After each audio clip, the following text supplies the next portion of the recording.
Welcome to the Deep Dive, where we take the vast, often contradictory ocean of information and distill it down to the essential, actionable insights you need to stay ahead. It's good to be here. Today, we have brought together a truly enormous, a really dense stack of sources that don't just cover sales or marketing. No, not at all. This is Yeah. this is the whole commercial universe, really. Exactly. We're looking at the foundational rules of human persuasion, the rigorous structure of modern business strategy, and then this overwhelming, rapid transformation brought on by artificial intelligence. It's a remarkable convergence, truly. We are navigating a commercial landscape where the age-old art of the deal, the psychology of influence that has worked for millennia, is now colliding head-on with self-optimizing algorithms. And these are systems that decide what you see, what you read, what you buy, all in milliseconds. Right. They're personalizing reality on a scale that, no human sales professional could ever hope to match. The scope is just immense. Our sources have given us this definitive blueprint, starting from the classic, systematic 8-step sales playbook, all the way to a masterclass in psychological closing techniques. And then we pivot. A huge pivot. We transition into the detailed architecture of digital conversion funnels, and it all culminates in this unprecedented exploration of the rise of the, quote, AI-first brand. Our mission today for you, the learner, is really synthesis.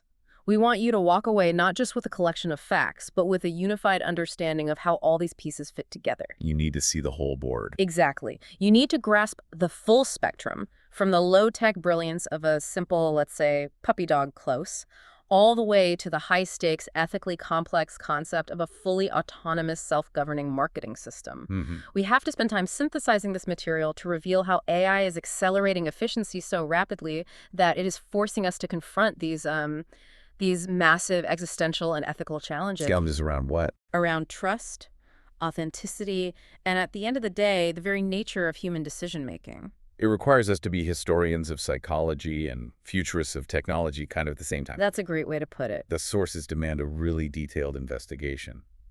So let's unpack this, and I think we have to start right at the core. The fundamental, timeless laws of persuasion and why structure, even today, still reigns supreme. I agree completely. Okay, Act 1. The timeless art of the close. It's tempting, isn't it, to jump straight to the AI? Oh, absolutely. It's the shiny new thing. It is. But before we talk about autonomous machines running multi-million-dollar campaigns, we really have to root ourselves in the eternal truth. Sales is the absolute backbone of any successful organization. Right. And successful sales, contrary to the stereotype of the lone wolf closer, it's rarely about relying on mere improvisation or raw charisma. That's a crucial point. The foundational source material just hammers home again and again. It stresses that sales is a systematic craft. It's a dynamic combination of psychology, yes, but equally important are strategy and, above all, systematic execution.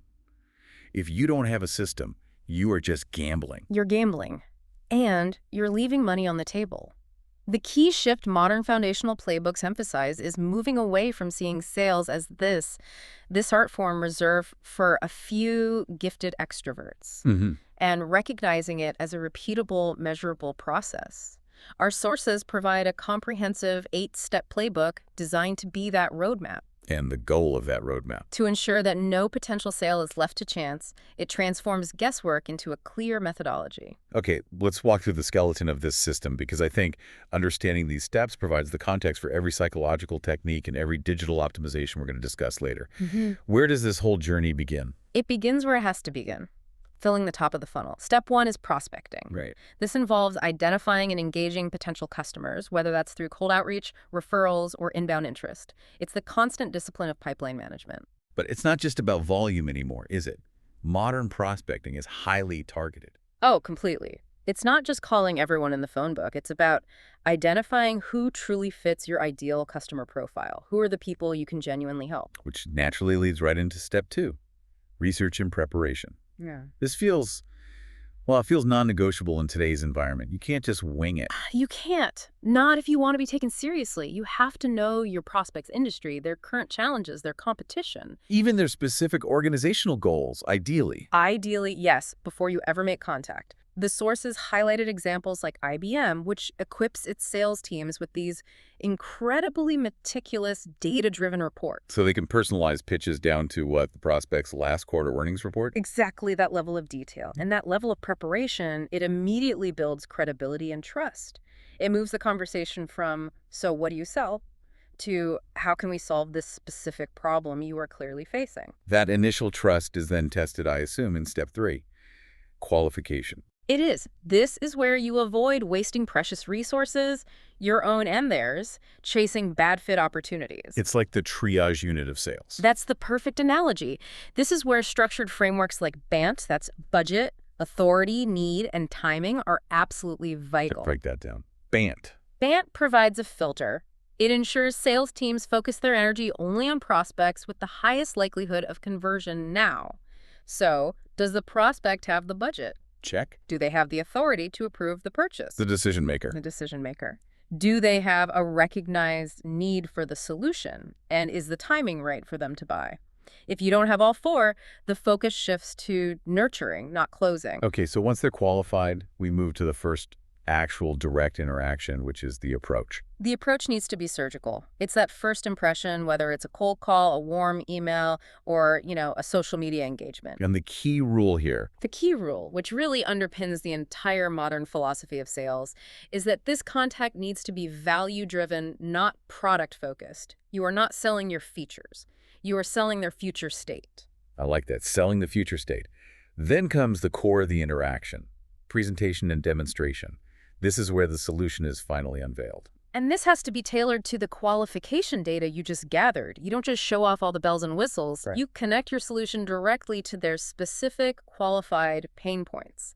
Storytelling is absolutely critical here. Using things like relatable anecdotes, case studies. Real-world examples, exactly. It helps the prospect visualize success. It makes abstract information concrete.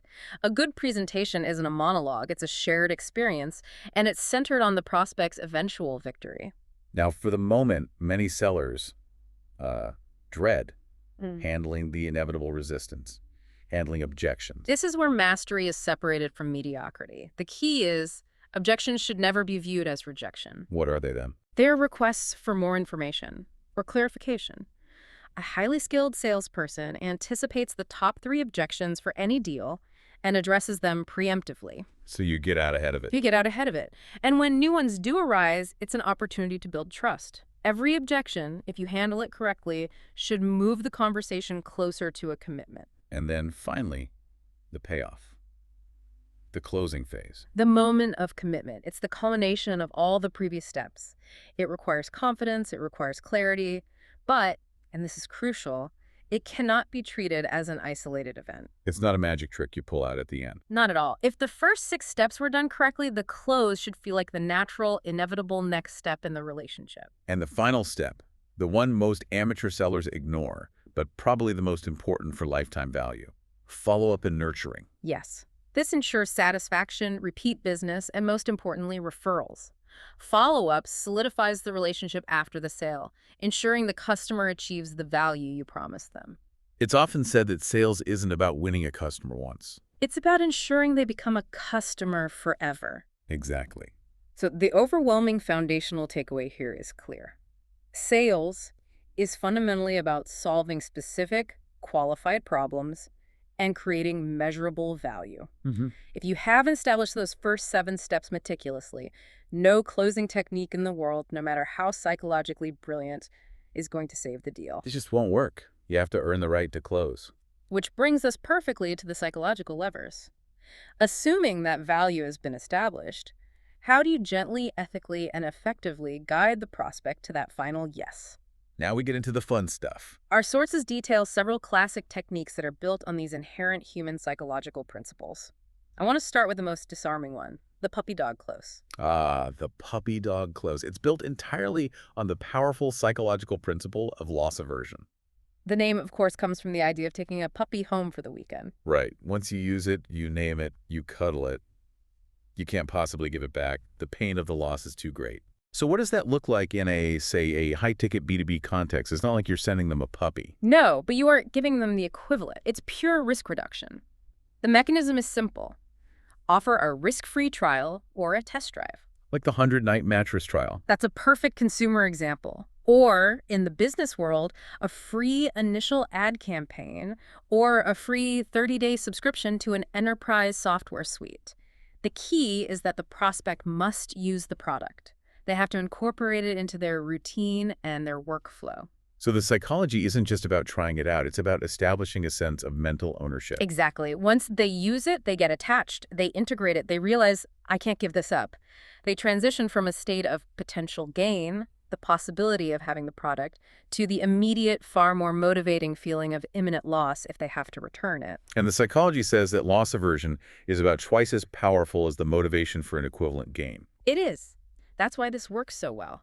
The fear of losing the efficiency they've just experienced is a much bigger motivator than the hope of gaining it in the first place. To make it effective, though, the sources stress two key elements. Yes, first, you have to set a clear trial period and really encourage active, deep usage. Get them to rely on it. Second, and this is crucial, you have to make the transition to a full purchase completely seamless. Frictionless. If they've already experienced the value, if their whole team is already relying on the new software, the decision is no longer about buying something new. It's about retaining something they already value. Now, let's look at a technique that is far more direct. The assumptive close.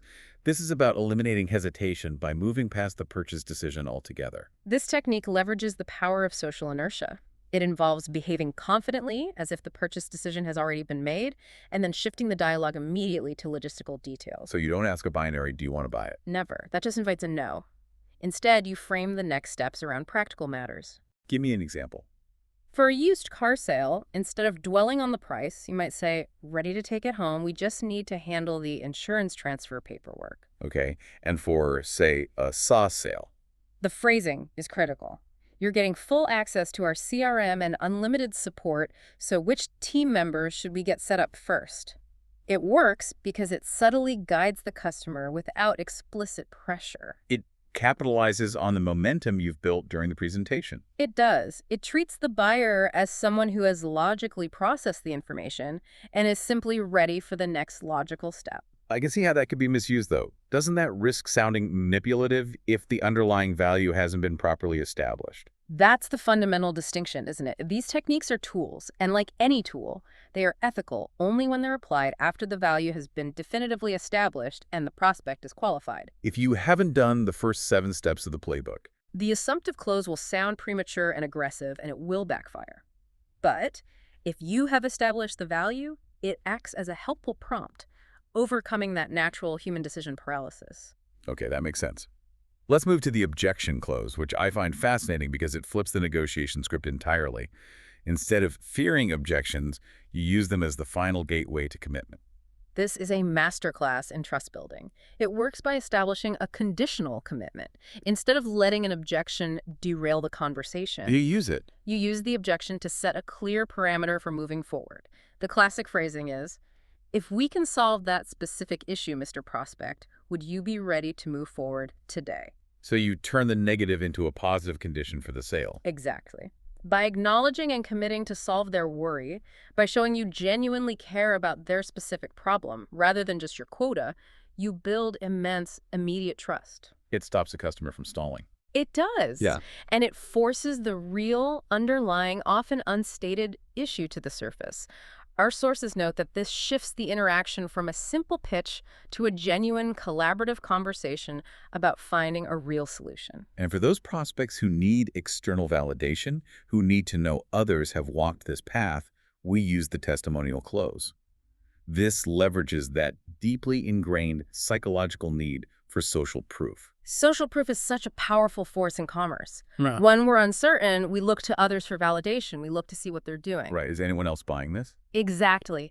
The testimonial close capitalizes on this by sharing a success story from a satisfied customer who had the exact same concern as the current prospect. That specificity has to be key, right?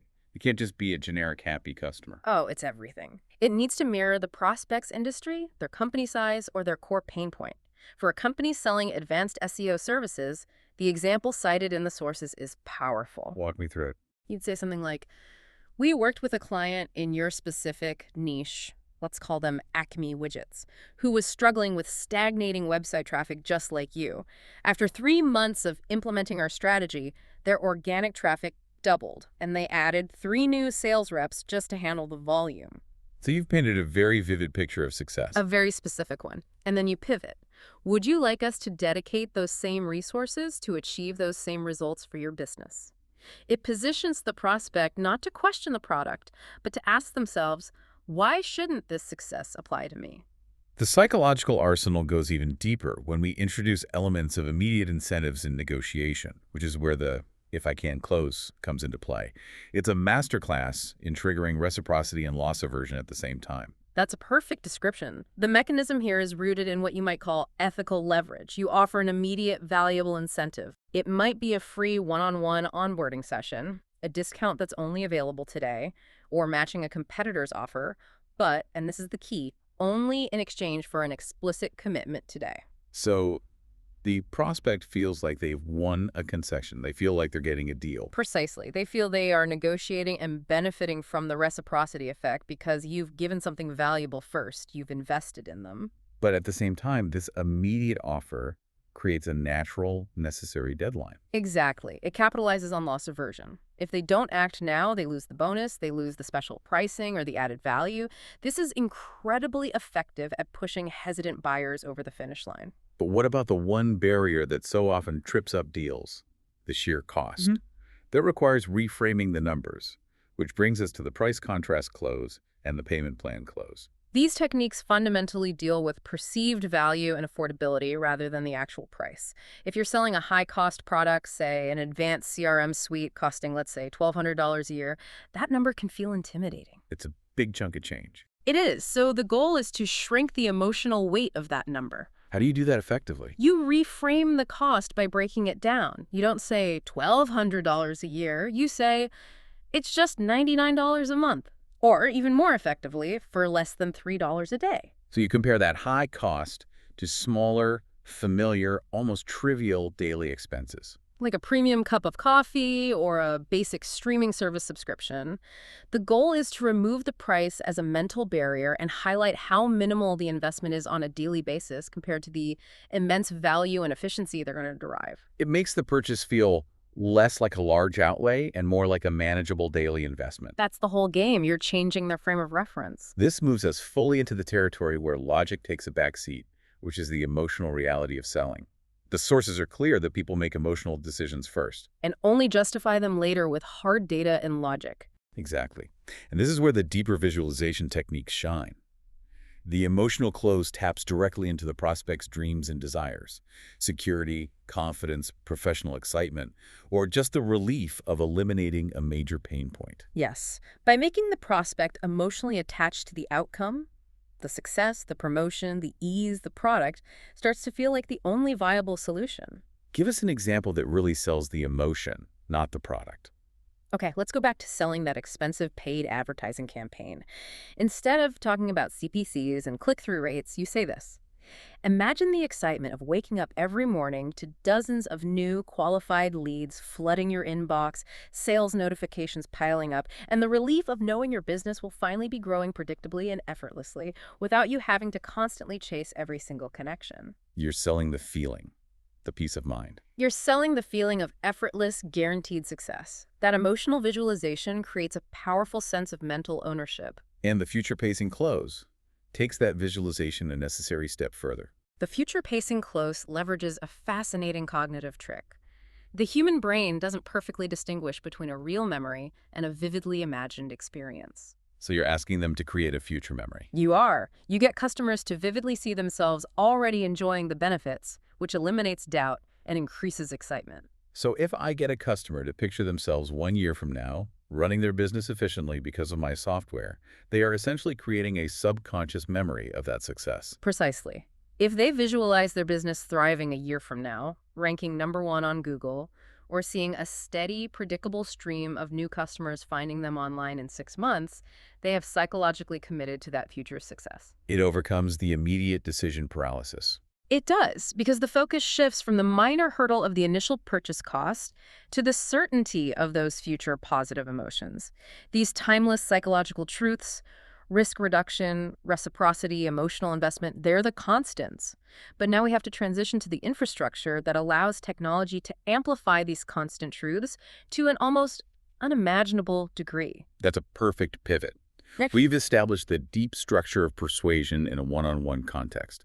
Now, we leave that single conversation and look at the vast automated machine that takes billions of strangers and filters them down to those motivated, qualified buyers.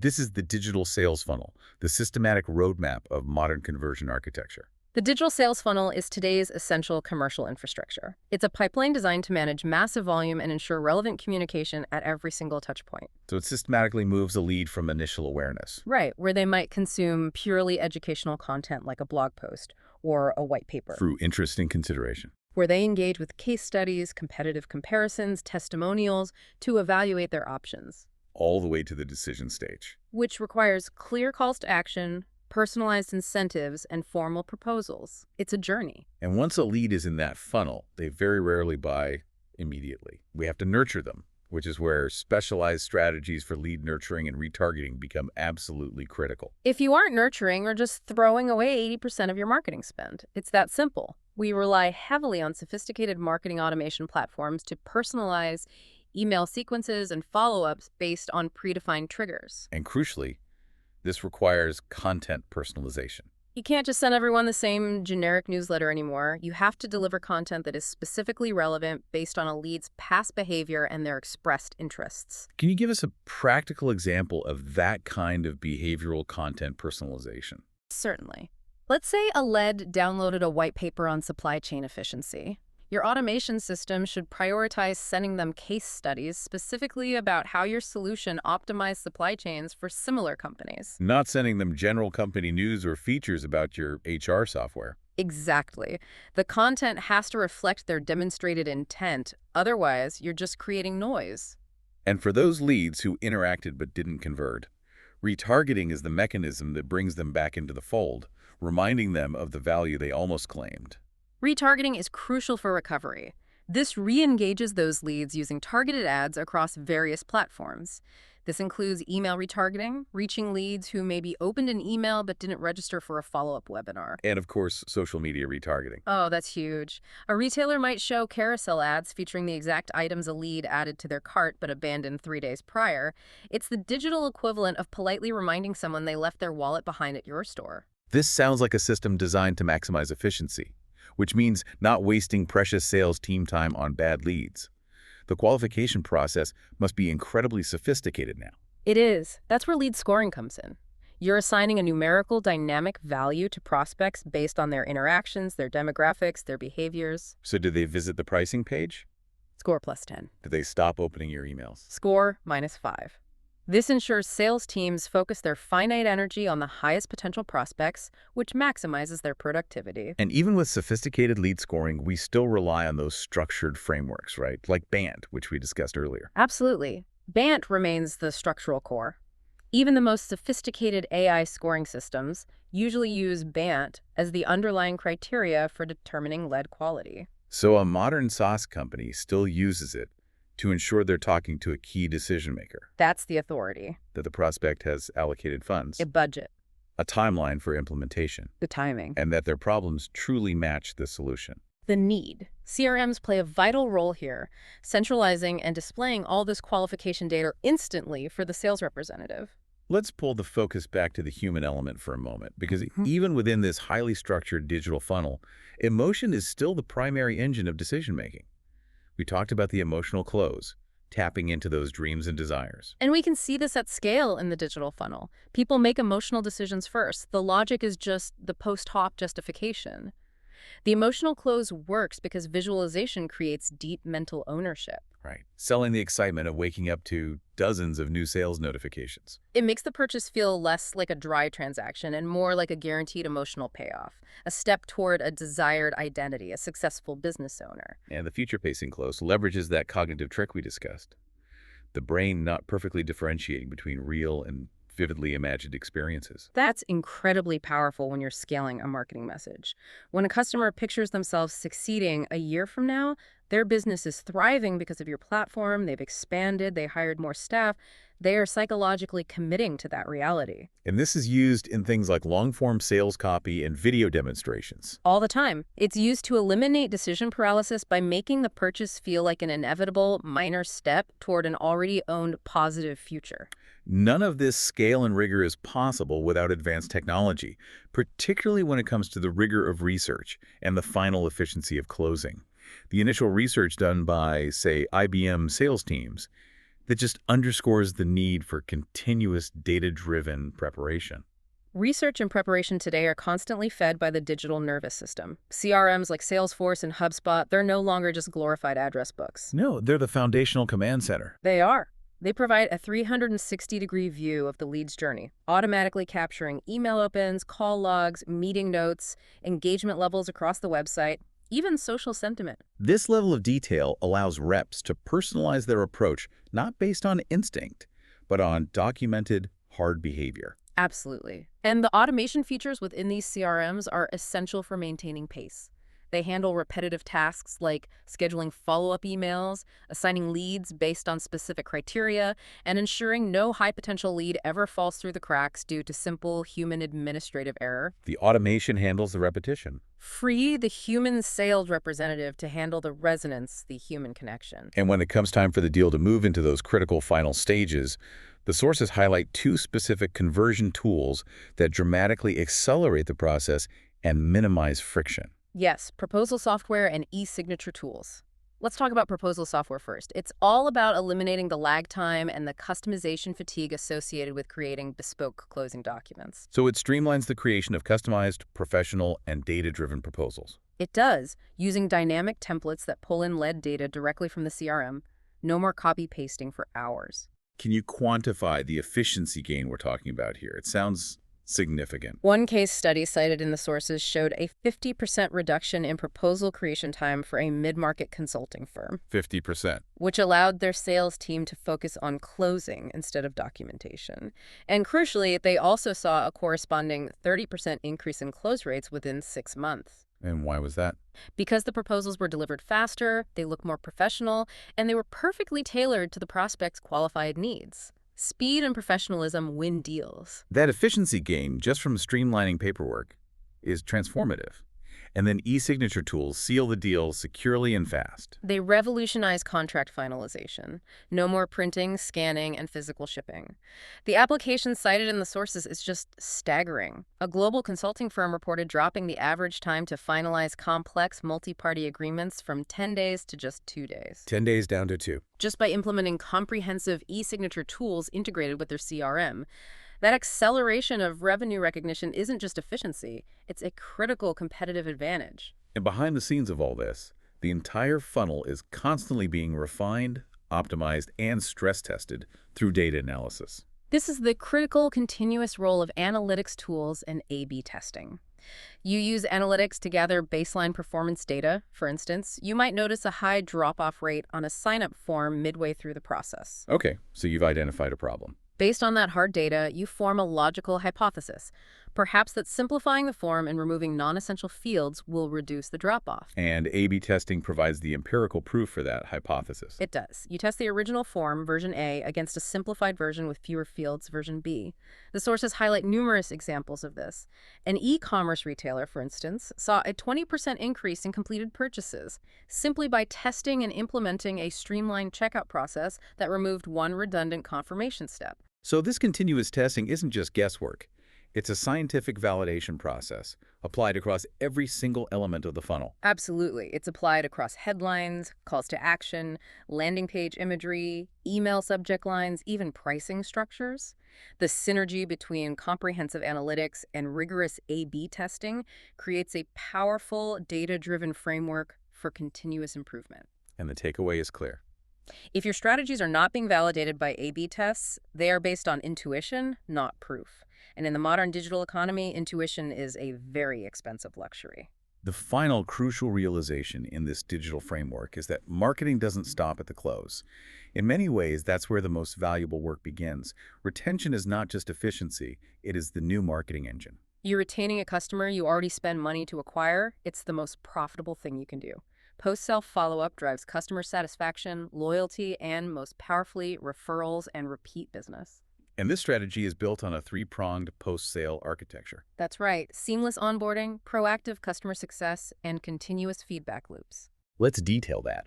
What does seamless onboarding look like in practice? It's a smooth, anxiety-free transition. It means providing the customer with immediate resources, personalized training, and a clear path to achieving value as quickly as possible. The faster a customer sees a return on their investment, the stickier they become. Exactly.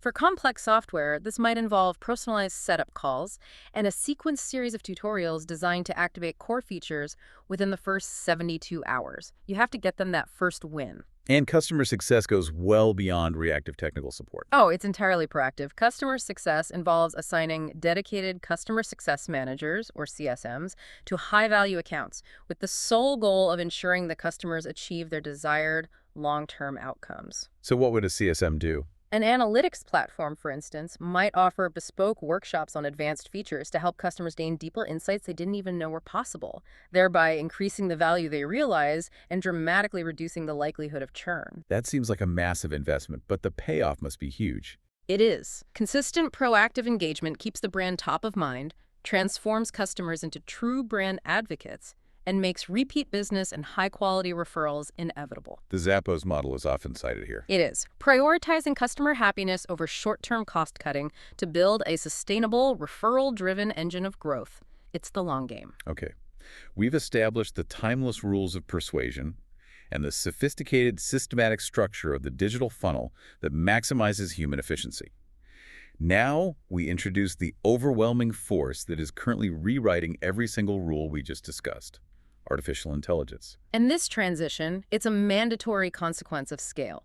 Marketing evolved from the industrial age, where mass branding bridged geographical distance, to the psychological age, pioneered by figures like Edward Bernays, who understood that selling was fundamentally about feelings and manufactured desires. But post-2010, we experienced the true data explosion. And the sheer velocity and volume of that data just overwhelmed all traditional human-scale tools. The numbers are just staggering. The sources cite that by 2020, humanity was producing 59 zettabytes of data, with projections soaring to 175 zettabytes by 2025. A zettabyte is a trillion gigabytes. How can any human system hope to process that? It can't. It's that simple. AI became not just useful, but an existential necessity for commerce. And what is the critical distinction between AI and traditional tools? Traditional tools follow fixed, predefined rules. Now, customer does X, then send email Y. AI, powered by machine learning, is dynamic, it's adaptive, and it improves with every single interaction. It provides individualized, real-time personalization, unlike older tools that are based on fixed rules and broad demographic buckets. So AI transforms that chaotic fire hose of raw data, the clicks, the searches, the purchases, the time spent on a page, into actionable marketing moves. Exactly. The process is raw data, which is fed into a machine learning model, which then produces dynamic predictions and decisions. It allows brands to perceive patterns and intent that are completely invisible to the human eye. And that allows them to react and predict behavior with unprecedented accuracy. That's the game changer. Prediction. This level of intelligence allows for the ultimate marketing goal: hyper-personalization, which is the complete reversal of the mass market approach. It treats each individual customer as a segment of one. This is where the rubber meets the road.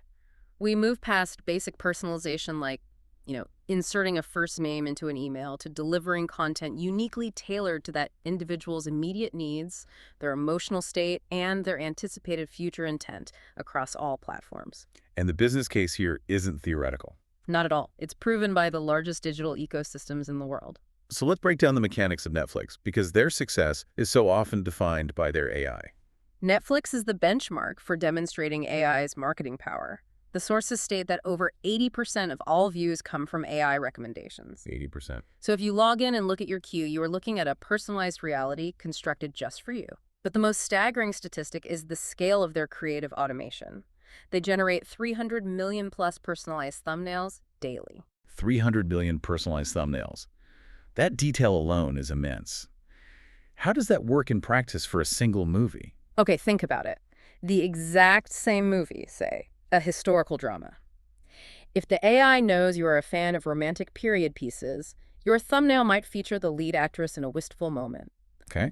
But if the AI knows you are a fan of action and battle scenes, your thumbnail for the same film might feature the climactic sword fight.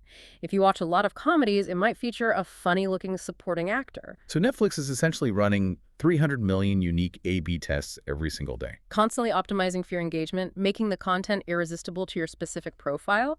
It's tailoring the ad for the movie just for you. And Starbucks proves this model works even for physical retail and loyalty programs, connecting the digital to the physical world. The Starbucks loyalty program is a phenomenal case study in predictive personalization.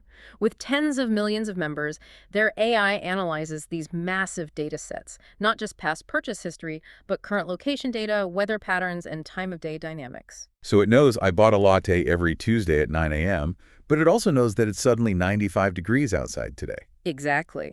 And because of that, it sends precise, personalized offers. For example, a discounted iced coffee coupon delivered specifically to your app at 2:30 p.m. on a hot afternoon when its prediction model suggests your willpower for a cool treat is at its highest. That's incredibly specific. It is, and the result is massive. Starbucks attributes over 40% of its U.S. sales to this AI-driven rewards ecosystem.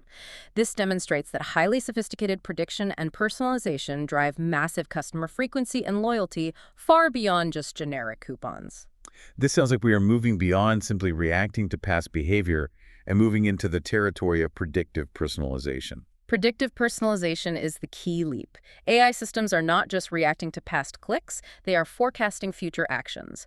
This includes things like churn prediction, identifying which high-value subscribers are likely to cancel. So you can intervene before they do.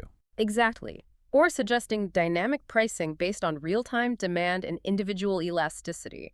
It anticipates behavior, allowing resources to be deployed proactively, saving a canceling customer before they leave, or suggesting seasonal purchases like ski gear before the first snowfall.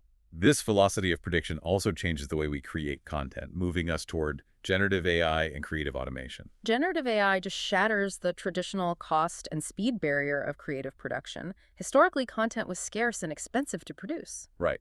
A big photo shoot of video production. Exactly. Now, marketers can define a core intent, for example, promote the reliability of our electric truck to skeptical construction managers, and the machine generates 1,000 variations of text, images, or video in seconds. So the content is tailored not just to the demographic, but dynamically to the audience's intent or their immediate platform. Precisely. This allows for massive multivariate testing and content tailored dynamically to audience intent. It might be matching the tone of the copy to a reader's stated preference for formal language versus humor, or dynamically generating 50 versions of an advertisement to be deployed programmatically across 50 different microsegments simultaneously. The result is content abundance. It is. It ensures the brand always has the perfect message for the perfect recipient at the perfect time. If hyper-personalization is and generative AI is the source of content, then autonomous campaigns are the concept that fundamentally redefines the organization of marketing. Yes. An autonomous campaign is far beyond simple automation. It's a closed-loop system that doesn't just execute predefined rules, it decides. It perceives market signals, it reasons about strategy, it creates content, it corrects its own errors, and it spends budgets without waiting for human approval. It's the marketing equivalent of a self-driving car, constantly sensing the terrain, steering, accelerating, or braking in real time, constantly learning from its environment and the data it consumes. And when these systems are fully integrated, marketing ceases to be a functional department run by silo teams and instead becomes a single, continuously learning, living network. This complexity necessitates a new organizational understanding, which the sources break down into a 5-layer anatomy, specifically designed to mimic human cognition. That's right. It's a useful framework. So let's break down that anatomy in detail, because this is where the AI-first brand is truly architected. It starts with perception. Perception is the brand's digital nervous system. It's about aggregating every possible signal into real-time market intelligence. This utilizes a vast array of technologies: IoT sensors reporting physical inventory, vision AI analyzing images and consumer reactions. And natural language processing performing real-time sentiment analysis on social media. Exactly. The output isn't just a spreadsheet of numbers, it's an aggregated emotion map, sensing the market pulse, the mood, and the demand in milliseconds. So it's not just seeing data, it's feeling the market's instantaneous emotional state. What happens once that data is perceived? It moves to the reasoning layer. This is the brain. Decision models and advanced reinforcement learning agents take those perceived signals and convert them into strategic moves based on predefined goals. And this layer decides autonomously. Autonomously. Should we increase bidding on this keyword segment? Should we adjust the campaign tone from serious to playful? Should we pause spending entirely in a region due to negative localized sentiment? This reasoning happens far faster than any human team could react. Then we hit the creative factory, the creation layer. This is where the generative models, the LLMs, the image generators, the audio synthesis, produce the actual marketing assets. The system receives a strategy decision from the reasoning layer. We need 50 headlines and matching visuals for Instagram targeting price-sensitive millennials in the Midwest. And the creation layer just does it. It dynamically generates all those assets, adapting the tone, the visual style, and even the truth presented in the content in real time based on the data profile of the target segment. The system might even test these creative outputs virtually before deploying them. The fourth layer is action, which is the deployment. Action is the execution phase. It utilizes programmatic ad tech, it orchestrates IoT deployments like changing digital billboards, and it interfaces with CRM systems to distribute the personalized message instantly across every channel: email, social, website, mobile. And this distribution is seamless and optimized by the reasoning layer. It is. And finally, reflection closes the loop, ensuring this system constantly improves itself. Reflection is the continuous learning mandate. It uses feedback analyzers and meta-learners to track engagement, conversion, customer lifetime value, and even ethical metrics. The outcomes of the action layer are fed back into the reasoning models. The goal is continuous learning. Continuous learning, ensuring the system is constantly minimizing emotional error and aligning closer to the complex truth of the human condition. When you put those 5 layers together, you get the emergence of the AI-first brand, a concept that goes far beyond a traditional organization. The AI-first brand is less like a traditional company with its silos for marketing, sales, and logistics, and more like a unified cognitive architecture. A single sensing organism. That's a great way to put it. Its identity moves from a static logo and slogan to a dynamic pattern of tone, rhythm, and relationship that adapts and optimizes itself with every single interaction. And central to this architecture is the concept of a shared memory layer. Absolutely crucial. This memory layer ensures that every part of the organization remembers every interaction the customer has had. This creates a continuous sense of relationship with the consumer. So this organization is a co-authored intelligence. It is. Context is shared instantly across marketing, logistics, and design. The consumer perceives the brand not as a company with a customer service department and a marketing department, but as a single familiar consciousness that learns, adapts, and most importantly, remembers them perfectly. The power we've just described, the ability to personalize every pixel, forecast intent, and run campaigns autonomously, essentially sensing the market's emotional state, this brings us face-to-face with profound ethical challenges. If AI knows us better than we know ourselves and perfectly optimizes the path to purchase, where does human choice go? This is the ethical singularity, that moment where technological intelligence scales exponentially faster than our capacity for collective empathy and our moral frameworks. The sources argue compellingly that trust is the new scarcity. It has to be. The more our interactions are mediated by invisible, self-optimizing algorithms, the more transparency and accountability are required. The most unnerving risk identified by the sources is what they term the paradox of predictive intimacy. This paradox is subtle, but it's incredibly corrosive. AI knows a consumer's triggers, their anxieties, their financial weak spots, and when their willpower is likely to fade, say, late at night when they are tired or stressed. So when every ad, every video, every offer is perfectly tailored, the world feels tailor-made for you. But our sources warn that choice becomes an illusion. The freedom to choose is replaced by the convenience of the recommendation. They offer a striking realization. It's not traditional surveillance that kills human freedom. It's the overwhelming, tailored convenience designed to eliminate every friction point. Precisely. The AI structures decisions so that the right one, the one that benefits the marketer, feels natural, easy, and inevitable. It's designed to eliminate human unpredictability. And that elimination of unpredictability is the subtle tyranny of the score or the recommendation engine. It's a form of behavioral architecture that shapes our paths without our explicit consent or even our full awareness.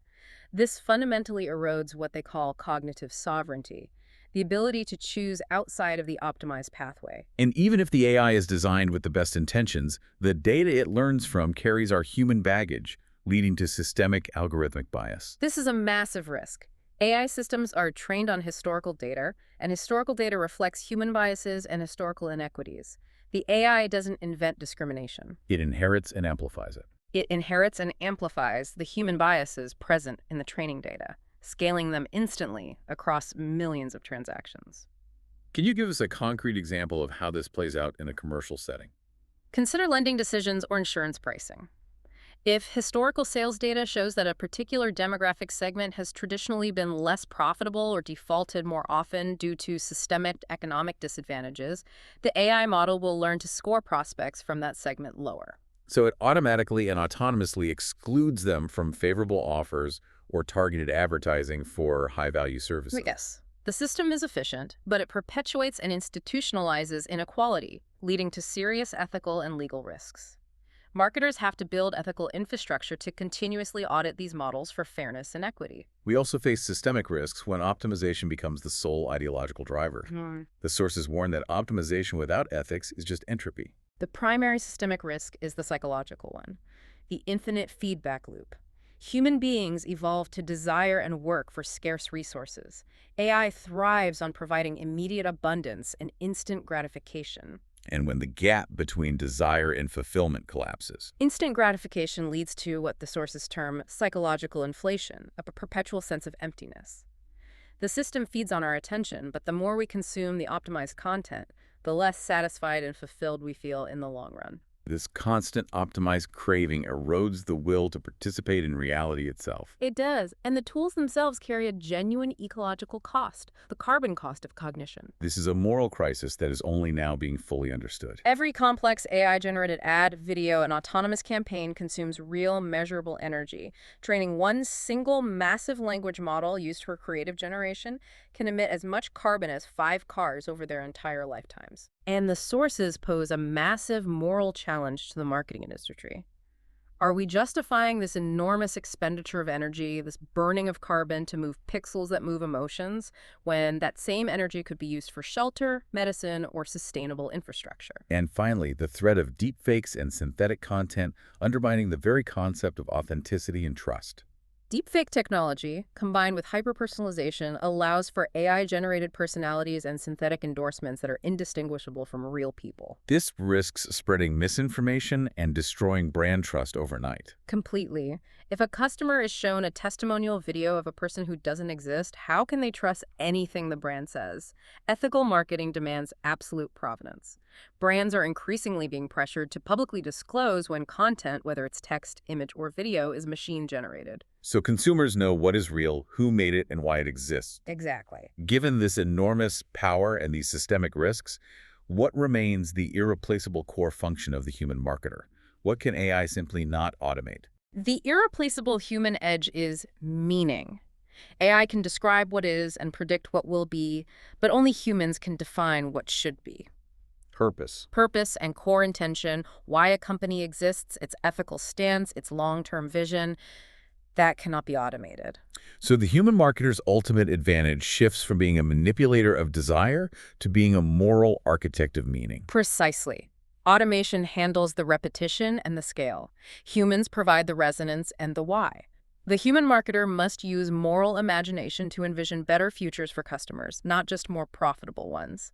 The sources make it clear that the human role evolves from a sales agent to a steward of collective consciousness. This shift makes transparency the new trust currency, replacing the opacity that characterized earlier digital marketing. Absolutely. Because AI operates invisibly making decisions in fractions of a second, customers now demand to know how the brand is deciding what to show them. Marketers must treat customer data not as corporate property to be exploited, But as a loan of trust. a loan of trust that must be carefully managed. And what does this candor require in terms of infrastructure? It requires open systems, auditability, and detailed consent logs. Users must be able to edit, delete, or even pause their data profiles, effectively opting out of hyper-personalization if they find it too intrusive. So the ethical approach is complete candor. It is. That fosters community and trust, whereas any form of opacity rapidly erodes consumer confidence. The ultimate ethical guideline here, according to the sources, is the law of humanity. This is the definitive ethical law for the AI age. Empathy transcends efficiency. Influence without empathy is naked exploitation.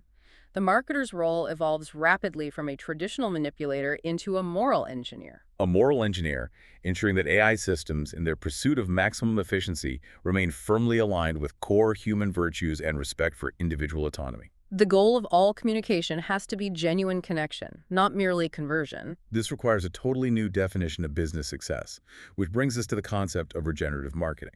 Regenerative marketing focuses on emotional, social, and ecological sustainability. We need to build systems that optimize not only for immediate conversion, but also for contribution, for fostering clarity, calm, and genuine courage in the consumer, rather than anxiety and fear. Campaigns should nourish the customer's mental state rather than numb or exploit them. Yes, and this also involved the explicit management of that carbon cost of cognition we talked about. So regenerative marketing requires minimizing the environmental cost of algorithmic advertising. It does. Sustainability has to be actively coded into the persuasion systems. This means deliberately designing AI models to be small and energy efficient when possible, or choosing cloud providers based on their renewable energy commitments. We cannot sustainably run an AI-first civilization if its cognitive engine is constantly accelerating ecological disaster. It's clear we are in a massive structural transition phase. If we look forward, how do organizations move from simply reacting to the immediate power of AI to aligning with this moral and technological shift? The future requires the alignment of intelligence with intention. Marketing fundamentally becomes the science of communicating values. The sources provide a clear roadmap, starting with phase one, the era of alignment, which they project for 2025 through 2030. What does that profound corporate transformation look like in practice? Corporations have to institutionalize ethical infrastructure. This includes mandating chief AI ethicists at the executive level responsible for auditing models and training data. And more profoundly, marketing departments must evolve into meaning departments, Meaning departments. where their success is measured primarily by trust, retention, and positive social impact, not just traffic and conversion rate optimization. And the sources go so far as to suggest that profit statements should reflect this new moral calculus. They should include what are called purpose ledgers. A purpose ledger quantifies the social, environmental, and ethical dividends produced by the business. It's a formalized accounting mechanism alongside the traditional balance sheet that measures the company's non-financial impact. Quantifying employee well-being, community impact, resource conservation. All of it. This decade of alignment is humanity's critical audit learning to build saner systems, not just smarter ones. And finally, the ultimate safeguard for human freedom in this increasingly predictive world, the philosophy of unknowing. This is the most beautiful and complex idea presented. It's the essential humility required for advanced intelligence. No prediction system should ever presume omniscience. The wisest systems will build in the capacity to recognize and communicate their own uncertainty. And the most moral ones will actively admit it. Predictive humility, the willingness of algorithms to say, I don't know, or this choice is outside my optimization set, becomes the ultimate safeguard of human freedom. That concept actively preserves the space for surprise, for dissent, for imagination, and for unoptimized choice, the very chaos that drives human creativity and keeps us fundamentally human. It's ensuring that we build machines that empower choice rather than eliminate it. Well said. We've covered a remarkable sweep of knowledge today, starting from the timeless psychological closes that guide individual decisions, the risk reduction of the puppy dog close, moving through the mechanical efficiency of the digital funnel, and witnessing the exponential rise of autonomous systems that learn and adapt from every single interaction. The transformation is immense. We moved from the structured simplicity of Banth qualification to hyper-personalization that treats you as a segment of one. The irony remains inescapable. The more optimized our world becomes by machines, the more fiercely we must protect the irreplaceable human elements of meaning, authenticity, and empathy. The human mandate is clear. While AI amplifies scale, we must amplify the soul and the stewardship of that power. The path to mastering modern commerce requires you to be completely fluent in both the timeless psychology of influence and the complex governance of machine intelligence. And we've spent considerable time detailing how AI marketing aims to eliminate unpredictability by optimizing every click and simplifying every choice in the name of convenience. If freedom is fundamentally defined as the ability to choose your attitude, to choose the hard path, and to remain unpredictable, what small, deliberate act of non-optimized, inefficient choice can you make today to reaffirm your cognitive sovereignty? Think about that. We'll see you on the next deep dive.